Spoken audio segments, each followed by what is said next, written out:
So I'm here talking with Wesley Teo, who is he's a professor, right, of philosophy. Yes. And would you say you're sort of a semi-expert on Chinese medicine? Well, I know something about it, but I taught Chinese philosophy. So. Okay, here he is. Say hi, Wesley. Hi. And I'm finding him really fascinating because he's teaching me a lot about the philosophy of enjoying food and enjoying good health. And he had the benefit, I think, of growing up in a different culture where they treat food completely differently than they do in the United States. And so I'm learning a lot from him. And he's also an amazing cook. So I'm going to be sharing his recipes on my blog. And he's going to be starting his own blog very soon. But he wanted to talk a little bit about balance and how it's not just about flavor, it's not just about what you taste. It's about the overall experience. So here we go, Wesley. Okay. One of the most contrasting difference between Western food and Asian food is that I'll start with the obvious. Chinese restaurant, for example, classify their menu very frequently in terms of what they call the land, the sea. Those are contrasting themes, and this. The choice of food is one of the most important and one of the skills that's required to have any good food. Rarely do we eat just something from the land. We always complement it with something from the sea. If we eat something that is hot, we also have another dish that is cold. When one comes dry, the other comes wet. And if one comes crunchy, another dish in a multiple dish dinner, for example, the other one will be soft. All in the same meal. All in the same meal. Uh-huh. So now, the contrast here with the West is that when you eat chicken, you eat the entire chicken by yourself.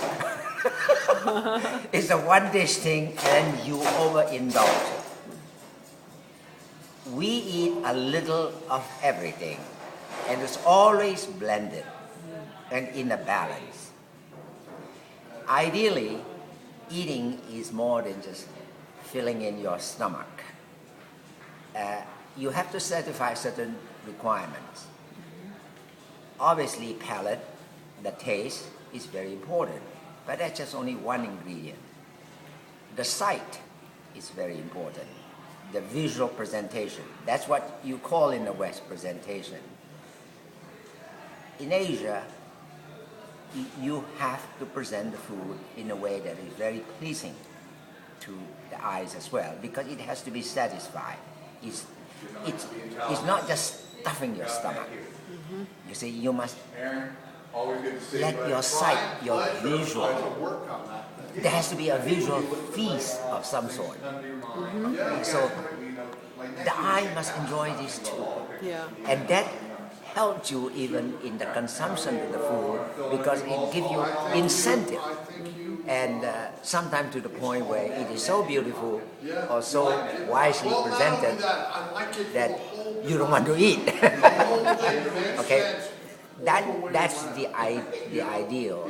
But we need not only the taste, we have to have the sight. We also have to satisfy the smell. That is why in Asian food, there are a lot of aroma involved. And that's important. And these are enhanced through various spices. Certain spices produce certain aroma. We must satisfy our nose as well. So it's not just the stomach, not just the sight, but as well the nose. Now, do you think in this, I just thought of something, in this culture, since we tend not to do that, do you think that's why we compensate by trying to satisfy the taste, and it's like an addiction, and we just go too far in the direction of feeding our taste buds? You think that's it? Then you will tend to eat too much of one thing. And that becomes what we call overindulgence. And it is not very helpful. In fact, when a person finishes the meal, the person should not feel completely full. Right. Or else you've gone too far. Yeah, you've gone too far. And then, of course, then you spend all your time how to get rid of your weight, which is exactly the opposite. But if you do it moderately and in balance, you almost can eat almost anything. And you will go for a long haul. So you don't have to cut anything out. You don't have to cut anything, but just do it in moderation and do it in a blended way. Yeah. This complementary idea, it does not come very naturally to the Western stomach, to the Western culture, but it is very, very common in Asia. And that's why even though their medical system is not the best in the world, but they live a long life. That's because they consume the right thing. And then, What do they consume in terms of meat? I mean, is it mostly vegetable and grain and a little bit of meat, or how does that work? Rarely do they consume, let us say, it is almost unheard of for them to consume, let us say, red meat, like a big chunk of T-bone. That it just never happened. Now, easy, of course, to just simply say they can't afford it, but that's not it. Is it? But because in the same meal, they will also eat fish. Okay. You see, they have not just the land, but the sea. Yes. You see that they go and the soft and the hot and see.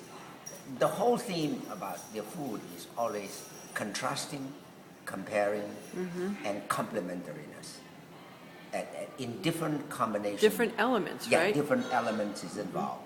The And hot and the temperatures. cold and the soft, but all of these play a role. And the color, that's the other one that satisfies the sight. The color is also quite interesting. If, for example, you use vegetable, if at all possible, and this is not always possible because vegetables don't come in multicolors, but they do with whatever they can. For example, sweet pepper in this country is green. Sometimes sweet pepper is blended with white cauliflower. You see, and if they can get a red pepper, green and red, and sometimes even white, depending upon what the themes are. And if you don't have colored vegetables of multicolor, you could use spices, right? Yes, you different use some spices, and that is another way of. Now, different regions, in the case of China, for example, by way of example, the cuisine is obviously different. In Sichuan, the cuisine is extremely hot, and it's hotter than your jalapeno here. And then the Cantonese, which is the dominant food in the United States, is all starchy.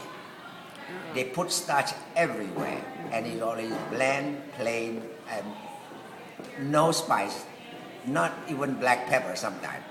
So it's completely bland, you see.